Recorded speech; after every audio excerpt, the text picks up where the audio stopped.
বর্তমানে এই প্রযুক্তির সময়ে আমরা একটা ভিডিও দেখে হতবাক হয়েছি, যেখানে দেখা যাচ্ছে অনেকগুলো সুই অপারেশন করার পর শরীরের বিভিন্ন জায়গা থেকে বের হচ্ছে।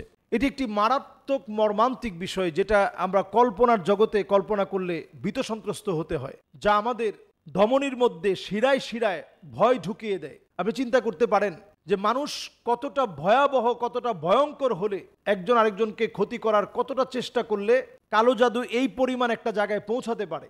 আবার কেউ কেউ বলছেন যে এটা এআই দিয়ে করা ছবি, এটা তেমন কোনো বাস্তবতা নেই। যদি বিষয়টা সত্যিই এমন হয় যে মানুষের শরীরে সুই পাওয়া যাচ্ছে, এ জাতীয় ঘটনা সত্য হয়ে গেছে, তাহলে এটা একটা ভয়ঙ্কর কথা, ব্ল্যাক ম্যাজিকের একটা ভয়ঙ্কর পরিণতির কথা।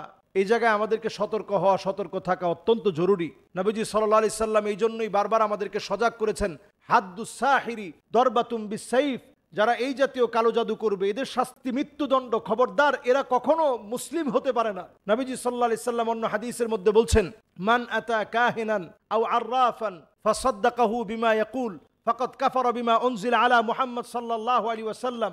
কেউ যদি এই জাতীয় কোনো গণক, এই জাতীয় কোনো জাদুকর, এই জাতীয় কোনো ব্ল্যাক ম্যাজিক যে লোকটা করে, তার কাছে গিয়ে যদি অন্যের ক্ষতি করার চেষ্টা করে, নবীজি বলছেন ফাকাদ কাফারা বিমা উনজিলা আলা মুহাম্মদ সাল্লাল্লাহু আলাইহি সাল্লাম, সে কেমন যেন আল্লাহর নবী মুহাম্মদ সাল্লাল্লাহু আলাইহি সাল্লামের উপরে আনিত আল কোরআনুল কারীমকে অস্বীকার করলো। কোরআনকে অস্বীকার করলে যেমন ঈমান থাকে না, কেউ যদি এই কোরআনুল কারীমের আনিত বিধান, এই বিধানগুলোর উপরে যদি কেউ বৃদ্ধাঙ্গুলি দেখায়, তার মানে জাদু করে, ম্যাজিক করে, বিভিন্নভাবে যদি ব্ল্যাক ম্যাজিক করে, সিহরে আসওয়াদ করে ক্ষতি করার চেষ্টা করে, নবী সাল্লাল্লাহু আলাইহি সাল্লাম বলছেন এই লোকটার কোনো ঈমান থাকে না। আপনি যত বড় নিজেরে দরবেশ বলে মনে করেন, যত বড় নিজেরে সুফি মনে করেন, অনেক বড় সাধক বলে মনে করেন, নবীজি সাল্লাল্লাহু আলাইহি সাল্লাম বলছেন তার ঈমানই নেই।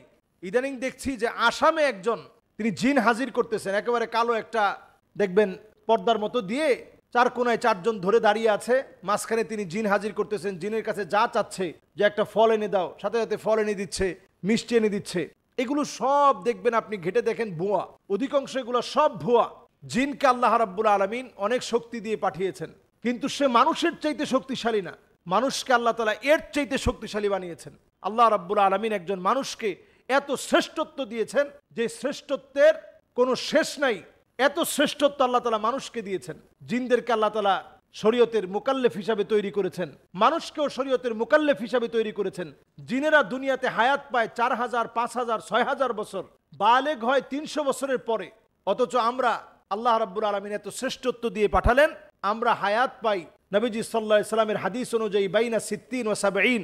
নবীজির উম্মতের হায়াত হবে 60 থেকে 70-এর মাঝামাঝি। বাস এই হায়াতের ভিতরে, অল্প জিন্দিগির ভিতরে আল্লাহ রাব্বুল আলামিনের গোলামি করে যদি আল্লাহকে খুশি করতে পারি, রাজি করতে পারি, তবেই দুনিয়ার সফলতা, আখিরাতের সফলতা। নবীজি সাল্লাল্লাহু আলাইহি সাল্লামের একটা হাদিস বলে আপনাদের মনে, যাদের আসলে অনেক রকমের ব্ল্যাক ম্যাজিক, জাদু, বান টুনার কারণে খুব ক্ষতিগ্রস্ত অবস্থায় আছেন, নবীজির একটি হাদিস আপনারা সবসময় মনে রাখবেন। নবীজি সাল্লাল্লাহু আলাইহি সাল্লাম আল্লাহর কাছে প্রতিনিয়ত দোয়া করতেন, আল্লাহুম্মা ইন্নী আউযু বিকা মিনাল হাম্মি ওয়াল হাযান ওয়া আউযু বিকা মিনাল আজজি ওয়াল কাসাল ওয়া আউযু বিকা মিনাল জুবনি ওয়াল বুখল ওয়া আউযু বিকা মিন গালাবাতিদ দাইনি ওয়া কাহরির রিজাল। আল্লাহ, পুরুষত্বহীন হওয়া থেকে আল্লাহ আপনি আমারে হেফাজত করেন। আল্লাহ, দুশ্চিন্তা থেকে আল্লাহ আপনি আমারে বাঁচায় দেন। ঋণের বোঝা থেকে আল্লাহ আপনি আমারে বাঁচায় দেন। আল্লাহর কাছে নবীজি সাল্লাল্লাহু আলাইহি সাল্লাম এই দোয়াগুলো করতেন, ঋণের যে বোঝা আমার মাথার উপরে চেপে আছে, আল্লাহ সেটা থেকে আপনি হেফাজত করেন। আল্লাহ, আপনি আমাকে মানুষের অনিষ্ট থেকে আল্লাহ আপনি আমারে হেফাজত করেন। এই বিষয়গুলো নবীজি সাল্লাল্লাহু আলাইহি সাল্লাম প্রতিনিয়ত আল্লাহর কাছে দোয়া করতেন। তো এই দোয়াগুলো আমরা সবসময় শিখি। আল্লাহ রাব্বুল আলামিন আমাদের